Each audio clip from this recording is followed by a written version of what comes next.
My name is Rachel and I have just completed my second year at the University of Brighton studying business and maths. I recently submitted my dissertation proposal in which I aim to investigate the effects social media has on a beauty company and how a beauty company can use social media to improve its customer relationship marketing. In the past 10 years, dependency on using social media to find out information is phenomenal. Not only do we use media to find out about current affairs, both nationally and internationally, but new forms of what is known as social media, such as Facebook, Twitter and Instagram, have emerged and become hugely successful. Alongside this growth in social media activity, the desire to feel beautiful has also risen. Today we live in a very materialistic society and the beauty industry has taken full advantage of this. Cosmetics are continually sought after by both women and men who want to perfect how they feel and look. With the sheer amount of products on the market, how do they decide which products to choose?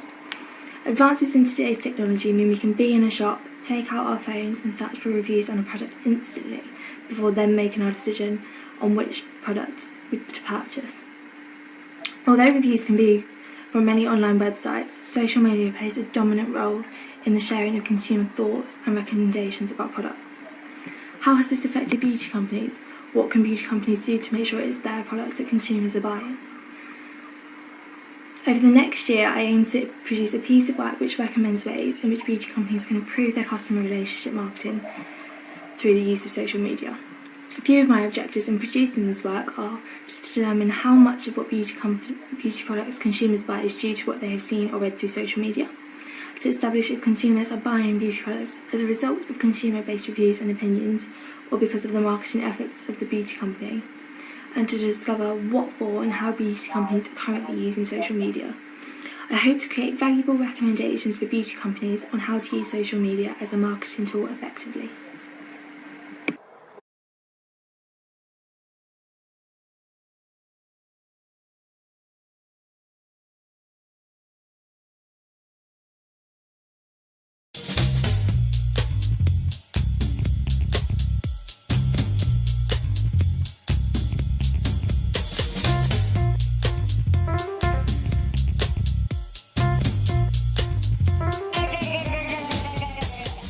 My name's Emma and I've just finished my second year of university studying business and maths. I recently submitted my dissertation proposal and I've decided that I want to look at the outsourcing of social media. More specifically, I want to look at the return on investment experience when you outsource social media compared to when you do it in-house. I've done some initial research on this and I found there's very little information available to help companies. There's a lot of sources that say you must outsource, this is the best thing to do, but they all seem to be from companies that want you to pay them to do it. So within the next year I want to produce a piece of work which details why people outsource, how much they pay, what they get for that service and if they've seen any return on investment for their money.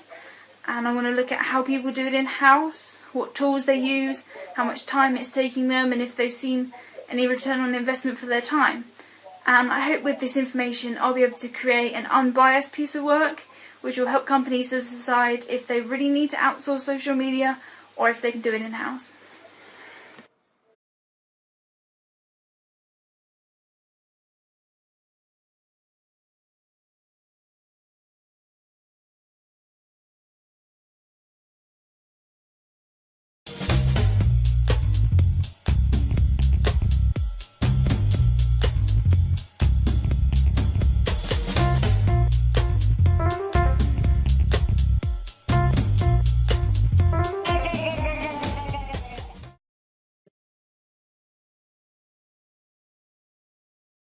So my name's Abiela DC, and for my final year project I decided to look at the extent to which students are aware of their social digital footprint and the potential implications on their job prospects. Now, when I first started my study, I came across a statistic published by the CIPD, and they're a recognised HR body within the UK. And that report identified that 6% of organisations use social media to screen potential candidates. And then a further study conducted by the Society of Human Resource Management identified that 13% use social media to screen candidates and a further 17% plan on doing so in the future. Now, to me, these statistics resonated with me because it identified an emerging issue in HR and this issue of screening potential candidates during the employment process.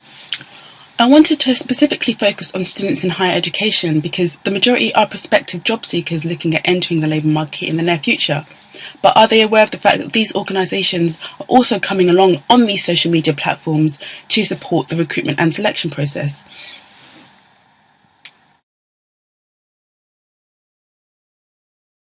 The first was concerned with students' motives behind the uses of social media, understanding their readiness towards entering the labour market and this ability to manage their online persona. And the second considers organisations who recruit these graduates. It looks at social recruitment techniques being adopted by these organisations and sort of the implications of screening these candidates online. Now, after reading literature, I have identified various patterns, and from this I was able to predict a series of working hypotheses related to my objectives, which were proven true or untrue through further primary research. So my research design framework used a two-tiered study to explore this question. And so the first tier entailed me distributing a questionnaire to students in higher education to gather qualitative data, looking into how social media is being adopted by students in higher education. And then the second tier would entail me interviewing 2 organisations who use social media to screen prospective candidates, a cohort of today's higher education students. Now, my initial study wanted to look into how I could build awareness of the issue, and so I actually wanted to add another section to this study, which would entail a third tier, which looks into using a focus group to readdress the topic back to students, and with the hope of essentially building awareness of the emerging issue.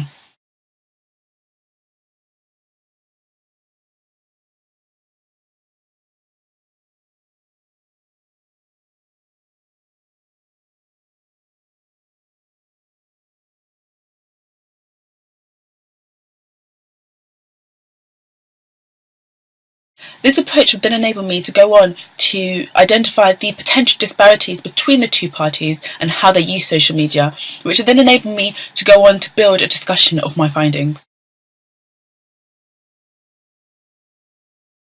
So the study's findings suggested that organisations use social media as a supplement and not so much as a replacement to recruitment practice. In a sense, they refrain from resorting to screening candidates on social networking sites as a quick fix in a way that overtly influences hiring decisions. This research also implied that employers have acknowledged the risks involved in using social media to screen candidates. However, they've done this in a more abstractly way, and their decisions are governed by their managerial intuition. Hence, it's really important that students acknowledge the lack of provision or formal policy incorporated into business, consequently enabling organisations to adopt different approaches to manage pre-employment screening in recruitment practice. The findings also encountered this discrepancy between the majority of students who place content on social media and the potential for this to fuel discriminatory bias towards these prospective job applicants. Students, in a sense, allow social media to evidence personal information which would conventionally be protected by anti-discrimination law in the traditional recruitment process. Although employers attempt to consciously stunt personal prejudice towards content that could encourage prejudice, it is important that students reduce the potential for this content to be used to their disadvantage.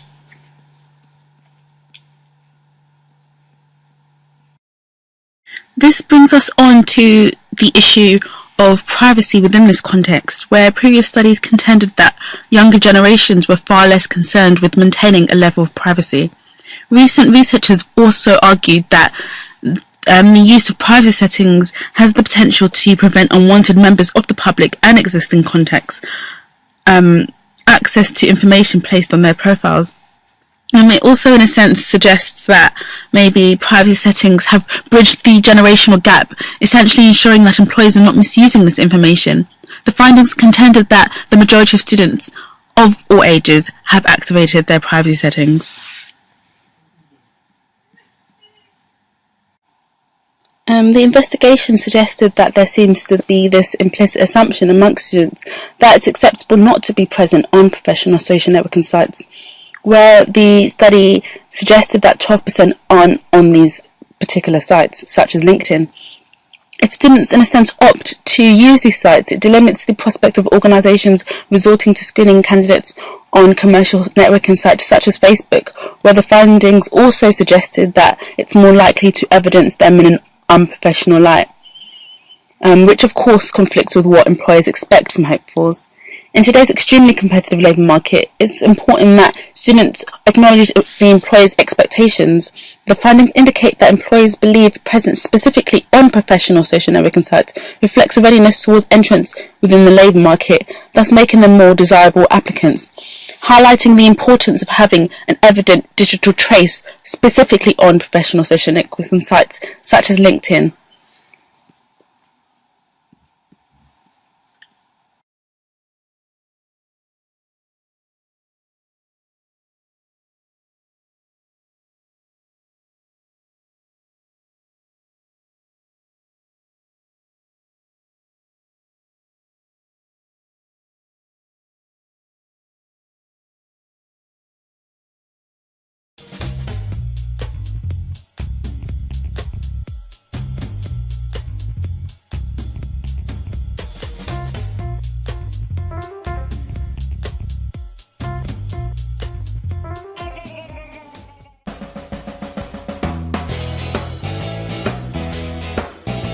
Hi guys, so if you followed my old blog or if you know me, you'll know that I did actually start a YouTube channel at the end of 2011, start of 2012. So I got this camera for my birthday, and rather than it sitting around collecting dust, I thought I'd start doing some YouTube videos now.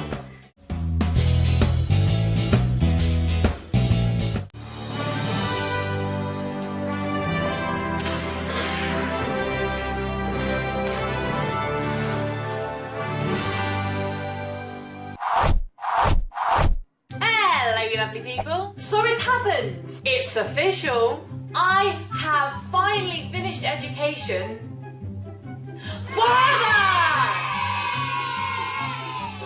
And that, my friends, means one thing, and one thing only. I am about to make that horrifying transition from student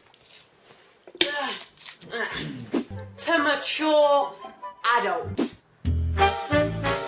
And I think you and I both know HAYLEY and mature don't exactly fall into the same sentence.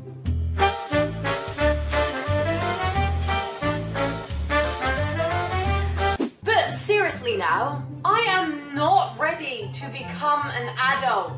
I am not ready to let go of my student discount. My long lay-ins.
Hello students of Brighton, you are listening to On The Radar with me, Tom Cox. I'm currently up in London at the moment and I'm joined here with Albert Hammond Jr. Albert, how are you?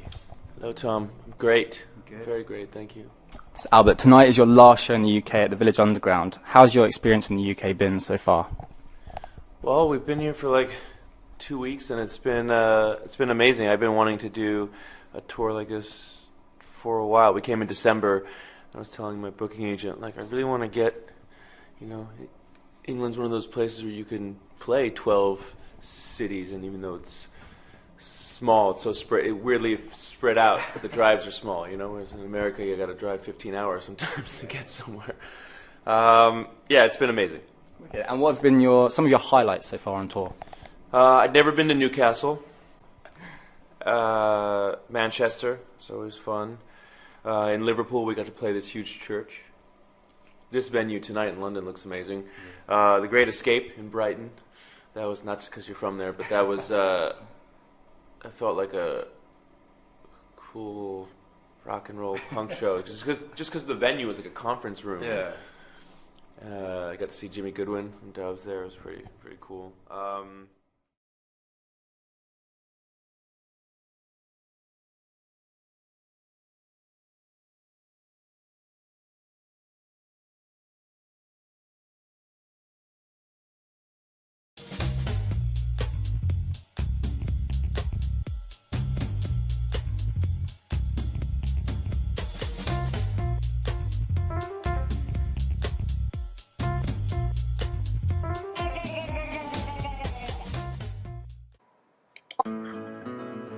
I'm Sophie Cohen and I'm running for Vice President Campus and Communications in this year's Student Union election. And that means nothing to you, so let's start from the top.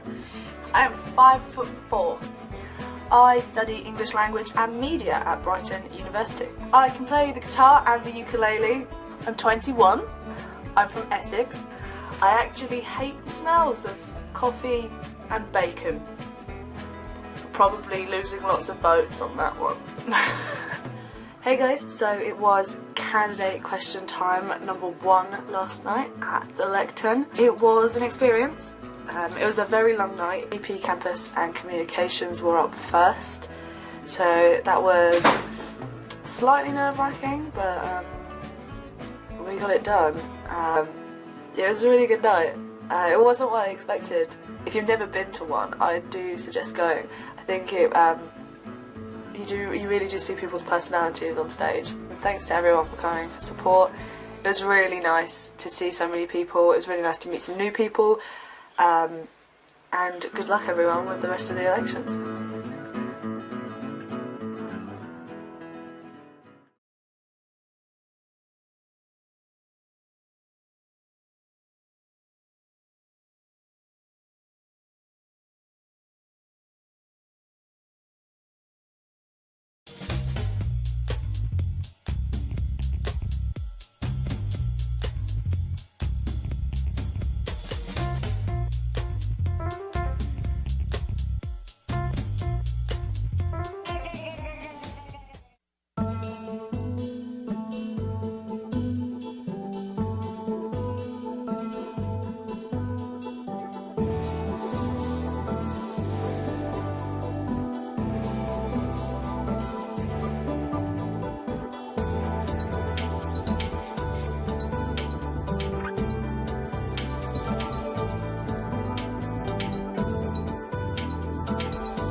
Just